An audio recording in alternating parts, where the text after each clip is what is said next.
Merci professeur Chaki pour votre exposé très intéressant pour le problème de ferritinémie anormale. Sans trop tarder, je passe la parole au professeur Bagad Assad pour nous parler des douleurs abdominales d'origine chirurgicale gauche. Des urgences, très bien.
Je ne suis pas spécialiste de l'ordinateur, vous pouvez bien.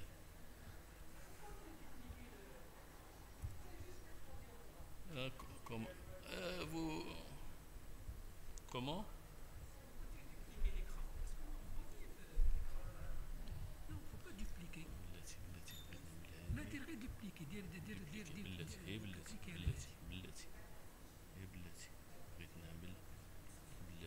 لا راه ما كيشوف ما كاينش شي براداش راه ما كاينش ليكرون دير على العذر نرجع يا بلاتي اسمح لي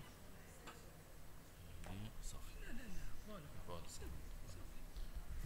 Bonjour, je remercie l'Association des médecins généralistes de Casablanca de m'avoir invité à exposer ce sujet. C'est un sujet qui est très difficile, qui est long. Il y a beaucoup de pathologies puisqu'il y a plusieurs organes et ça intéresse donc la moitié de l'abdomen. Donc en guise de conclusion, plutôt d'introduction, donc ce qui est important, c'est que c'est la douleur. C'est une douleur, donc elle constitue le maître symptôme dans ces pathologies. Et elle est conditionnée par deux situations d'urgence abdominale. D'abord, il faut savoir qu'il y a l'urgence vitale. L'exemple type, c'est la rupture, par exemple, de la rate, c'est la rupture d'un anévrisme de l'aorte abdominale. Et donc là, il faut automatiquement guider le patient vers le bloc opératoire, vers la chirurgie, et bien sûr tout en entamant en parallèle la réanimation.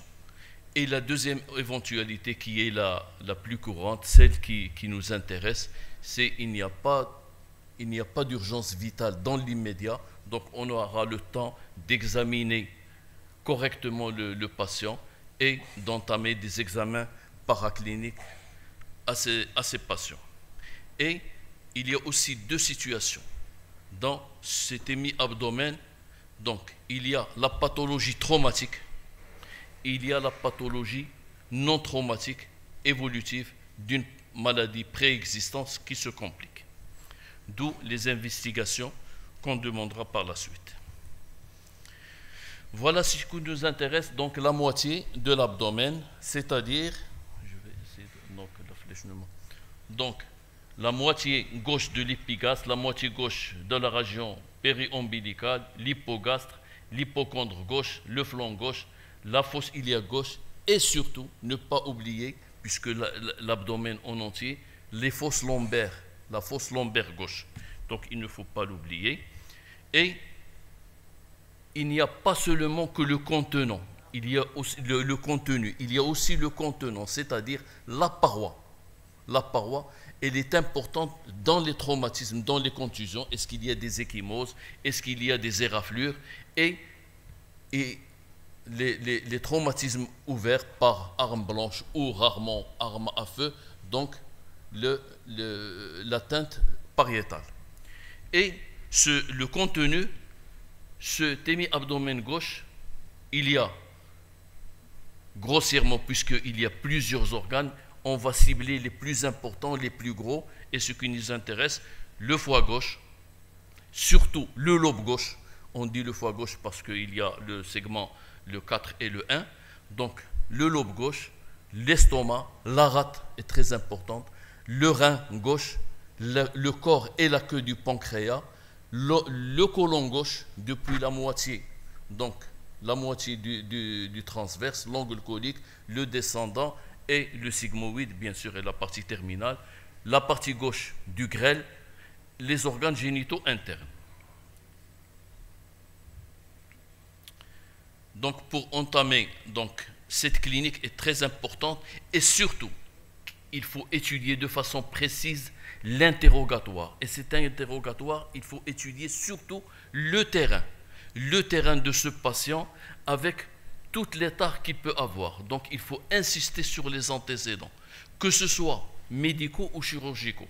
Chirurgicaux, c'est plus facile, il y a une cicatrice, etc. Mais surtout les médicaux, la prise d'anti-inflammatoires, la prise de corticoïdes, la chimiothérapie, les antivitamines K, surtout pour les malades, puisque des traumatismes, surtout pour les malades, on va le voir par exemple les traumatismes de l'abdomen chez un patient âgé qui a un anévrisme de l'aorte abdominale.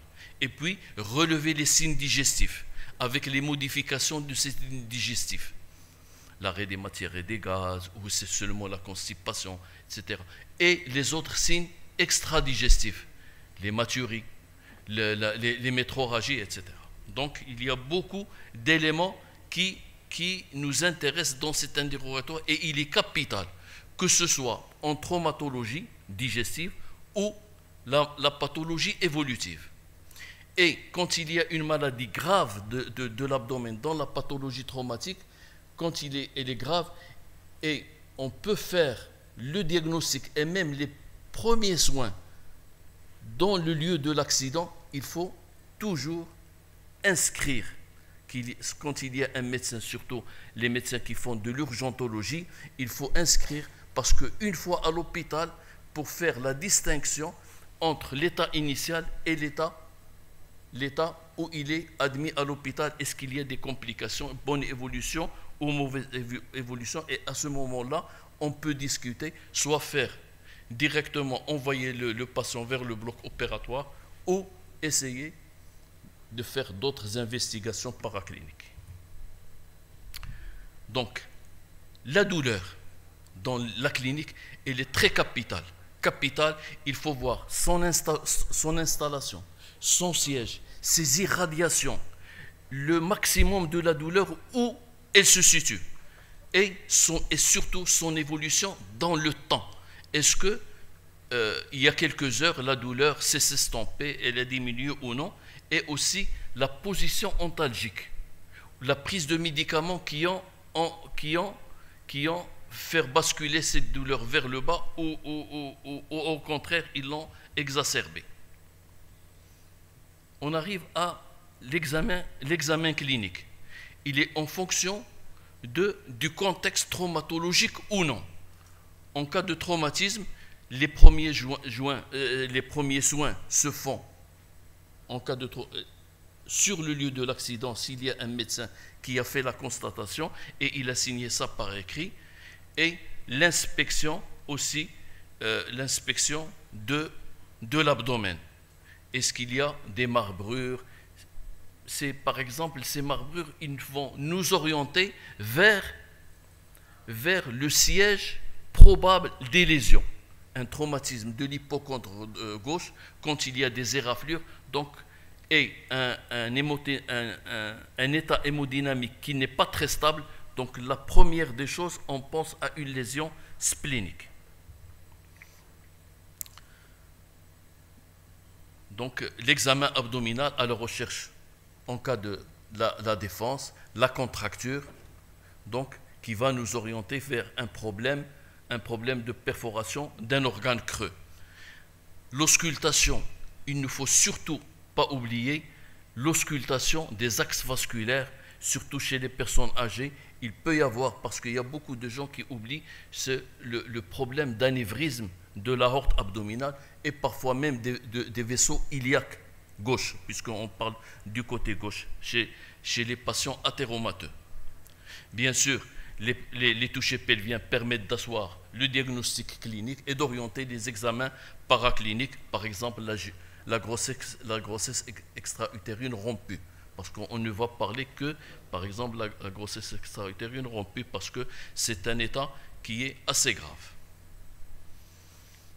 Au terme de cet examen initial, il y a plusieurs situations. La première situation, c'est la situation d'urgence.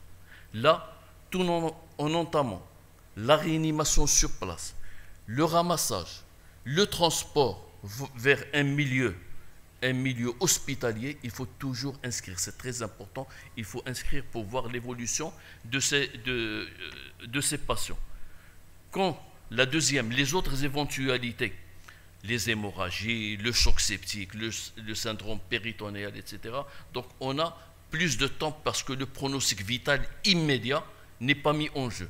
Donc c'est ça la distinction. Il faut séparer la grande urgence à l'urgence plus ou moins différée, où on peut se permettre de faire un examen clinique détaillé et des examens complémentaires adéquats. Si l'état du malade le permet, il faut demander un certain nombre d'examens paracliniques. Et surtout, ne demander que le nécessaire et les examens paracliniques qu'on va recevoir rapidement. Il ne faut pas aller chercher des examens paracliniques assez. Donc, ce qui nous intéresse pour essayer d'orienter le malade s'il y a bonne évolution ou mauvaise évolution, pour prendre l'attitude thérapeutique.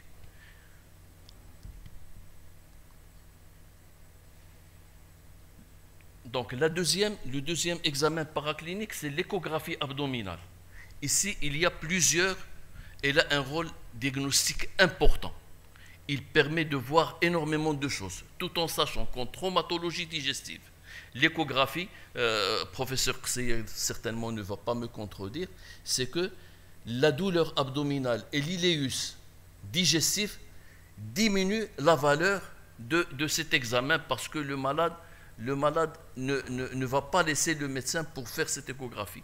Mais quand même, l'échographie abdominale en urgence, que ce soit traumatologique ou non, nous donne de précieux éléments, à savoir l'épanchement abdominal.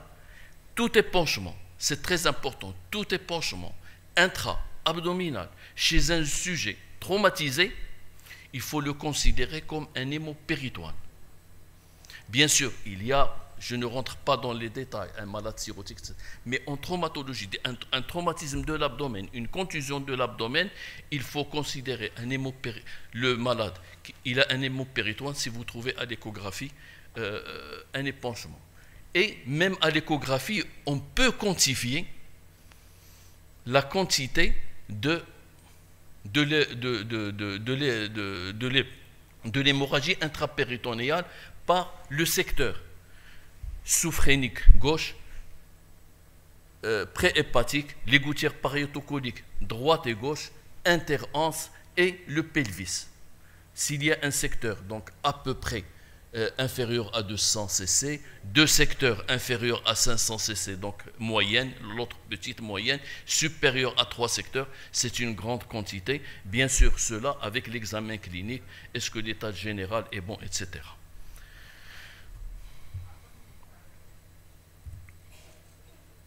Pour arriver à la fin, c'est l'ATDM.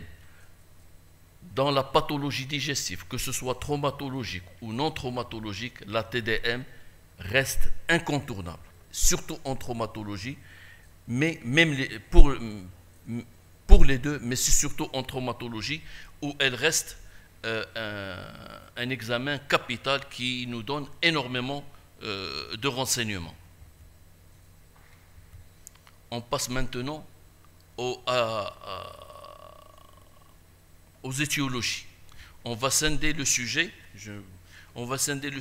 en deux. Le côté traumatologique, c'est-à-dire les contusions et les plaies, et les pathologies non traumatiques, c'est-à-dire une complication d'une maladie évolutive, que ce soit une maladie bénigne ou maligne, le cancer du côlon, etc. Donc les étiologies traumatologiques de l'abdomen gauche. Donc le traumatisme de l'abdomen, c'est tout traumatisme qui intéresse la région comprise entre le diaphragme. Donc le diaphragme, c'est-à-dire au-dessus des dernières côtes.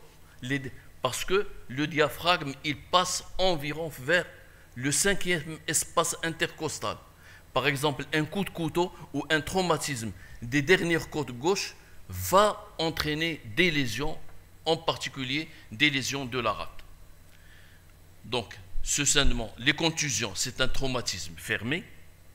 Donc, il n'y a pas de solution de continuité entre l'agent vulnérable, surtout la décélération, accident, par exemple, le coup de volant, chute de vélo, et la deuxième éventualité, c'est la plaie. La plaie, c'est une solution de continuité entre l'extérieur et l'intérieur.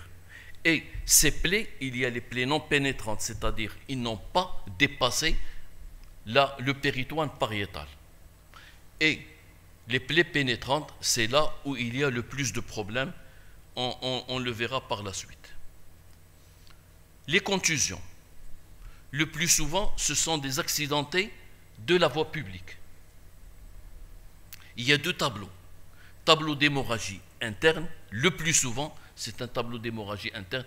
Et là, l'échographie a un rôle important.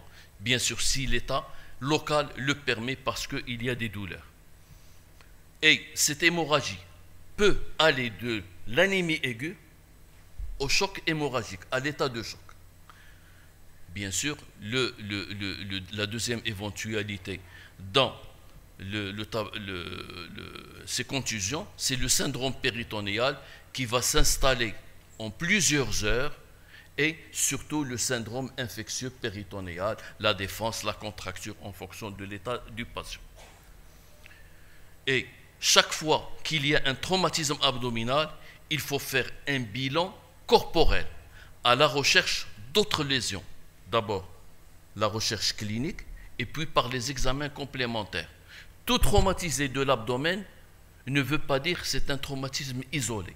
S'il y a un traumatisme de l'abdomen, donc il peut y avoir traumatisme crânien, traumatisme thoracique ou même basithoracique, traumatisme du bassin. Donc tout ça rentre dans le management de ces patients qui ont un traumatisme.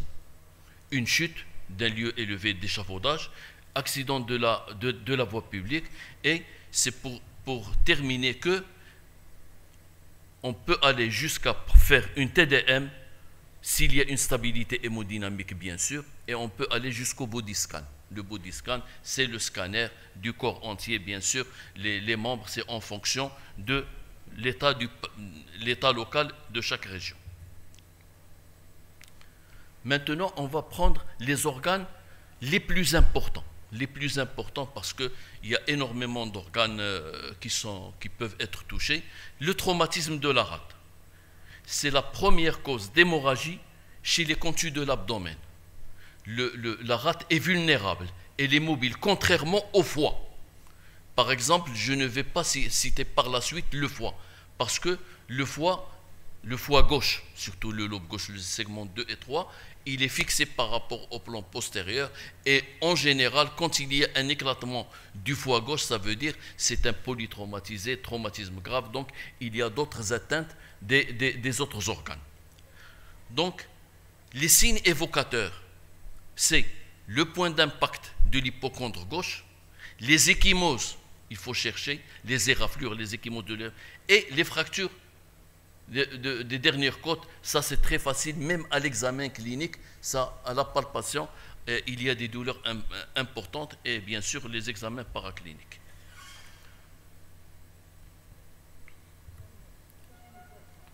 Bien sûr, le traitement est conditionné par la tolérance hémodynamique et cette thérapeutique est, dans les cas extrêmes, il faut tenter un geste. Bien sûr, radical, c'est la splénectomie, dans les gestes gravissimes, quand il y a un éclatement de la rate. Mais actuellement, il faut essayer de garder cette rate quand il y a de petites lésions, quand il y a un hématome périsplénique ou un hématome sous-capsulaire, donc un examen clinique et paraclinique qui est favorable et une évolution favorable, il faut essayer de tenter un geste conservateur parce que la rate joue un rôle immunologique important.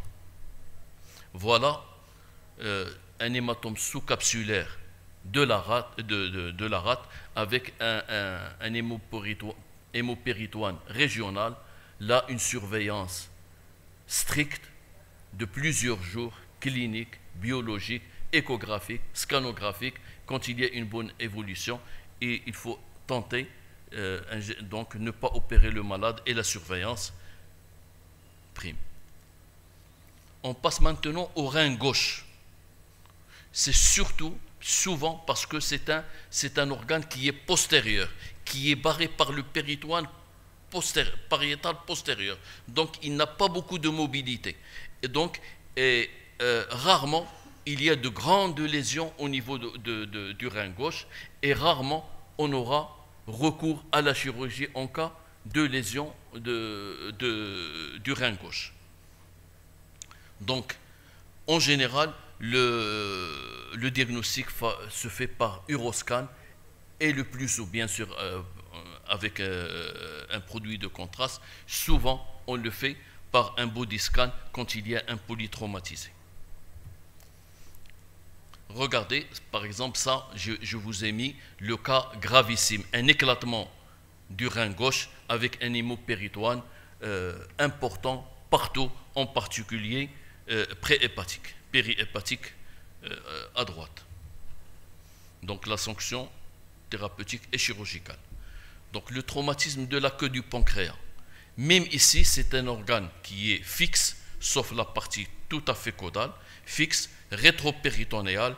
Donc, il est rarement lésion du corps ou de la queue du pancréas isolée. En général, il rentre dans un contexte général de polytraumatisé et de plusieurs lésions, en particulier le duodénum, le grêle, la rate et le foie. Et en général, on ne fait le diagnostic que par l'examen des autres, la recherche d'autres lésions, puisque c'est un polytraumatisé. Voilà une lésion au niveau du corps du pancréas.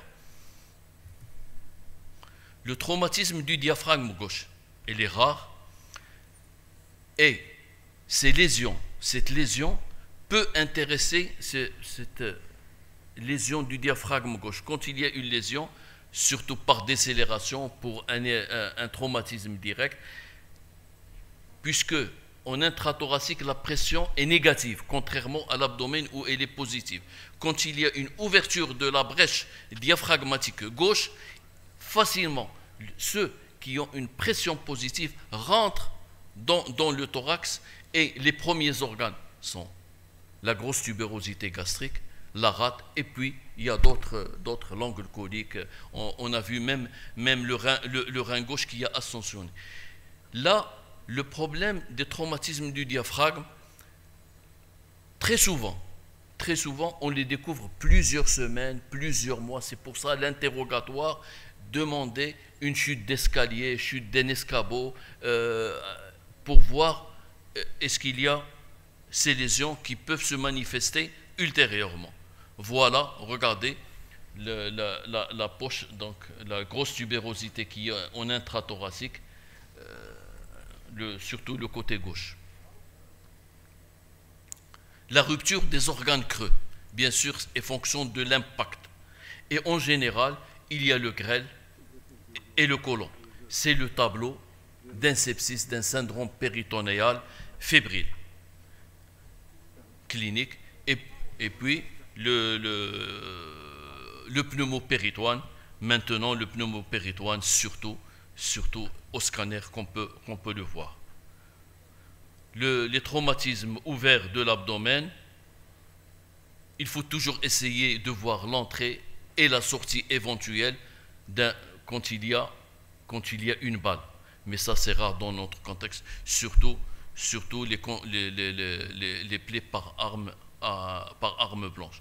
Voilà une photo de lésion. Donc ici, il y a une éviscération à gauche et à droite, il y a l'épiplan. Maintenant, les pathologies non traumatiques. Je suis toujours dans le temps. 5 minutes. Donc, les pathologies non traumatiques. Il y a l'abcès hépatique. Donc ici, l'abcès hépatique, il faut se méfier des lésions, des étiologies biliaires, les cholécystites, les angiocolites, qui peuvent donner des abcès du foie gauche. Voilà un abcès du foie gauche. Il faut essayer de faire la distinction entre les deux.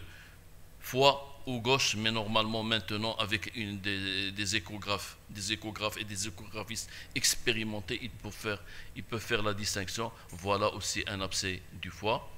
Bien sûr, l'abcès du foie, il peut être parasitaire, donc comme un kyste hydatique du foie infecté. L'abcès splénique, donc c'est le tableau de syndrome fébrile et douloureux, donc splénomégalie fébrile et douloureuse. Voilà un abcès de la rate. Les perforations, donc c'est des épigastralgies chez un fumeur. Le pneumopéritoine, maintenant c'est surtout la TDM qui peut montrer même quelques bulles. Et voilà, ça c'est anciennement. Si on fait l'ASP, surtout un ASP debout, et essayez de voir l'image surtout à droite, en préhépatique droite. Les occlusions du côlon gauche. Bien sûr, il y a les occlusions mécaniques, surtout le volvulus, les occlusions par obturation, surtout le cancer colique gauche, parce que le diamètre du côlon gauche est inférieur par rapport au côlon droit, et il y a beaucoup plus d'occlusions à gauche qu'à droite. Et bien sûr, l'iléus paralytique par la douleur, fracture du rachis, les côtes, etc. Les tumeurs du côlon gauche, surtout le côlon gauche qui se manifeste par une occlusion du fait de ce diamètre. Et la conduite, c'est en fonction de l'évolution du patient, de l'état du patient, du terrain, etc. Voilà l'échographie. Ça c'est le scanner. Mais l'échographie, une bonne échographie peut montrer les différentes parois, et la paroi épaissie, plusieurs feuillets, des feuillets et surtout l'image de pseudo-rein au niveau du côlon gauche. Le volvulus du sigmoïde, donc la TDM ici permet d'éliminer une pathologie tumorale. Voilà le mécanisme au niveau de ce sigmoïde. Voilà l'image, cette image avec 2 niveaux liquides en bas.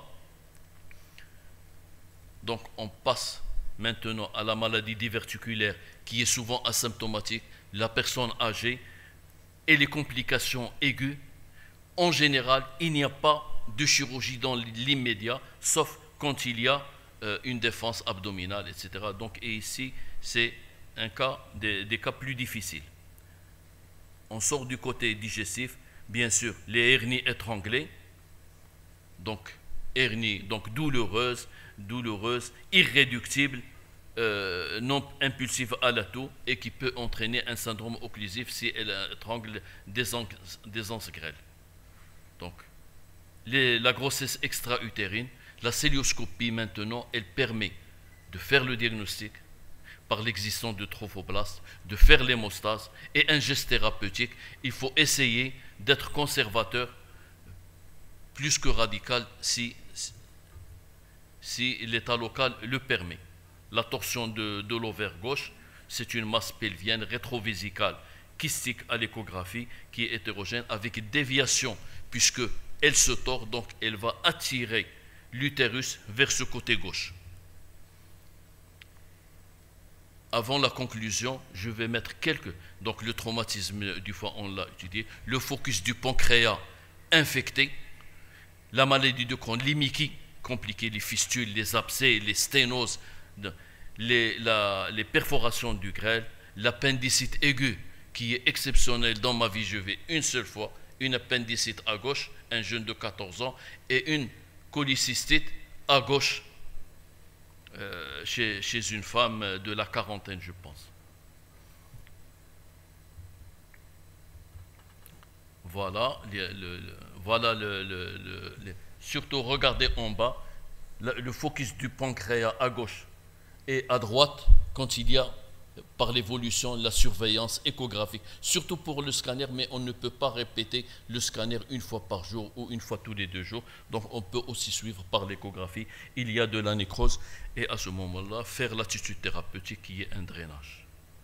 Pour conclure, les urgences abdominales gauches sont fréquentes, multiples, variées, du traumatisme au non-traumatisme, de la pathologie bénigne ou non, des traumatismes ouverts au traumatisme fermé, donc il y a énormément, et donc il faut essayer de manager rapidement le malade. D'abord, est-ce qu'il y a une extrême urgence ou une urgence différée? La clinique, il faut surtout, j'insiste sur l'interrogatoire, sur la clinique, surtout l'inspection, voir ce que c'est, comment il est, voir la palpation, etc., les touchés pelviens et les examens complémentaires, s'ils le permettent, biologiques, bien sûr, rapidement, l'échographie et surtout le scanner.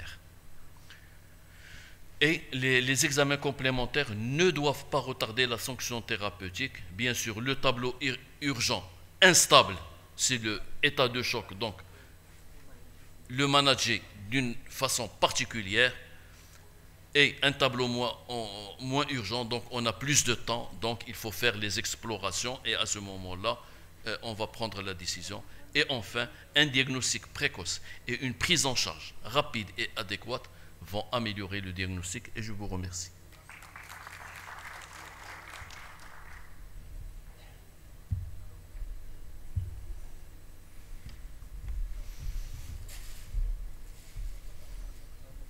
Monsieur Seyel, j'attends vos questions. Merci, professeur Bragada.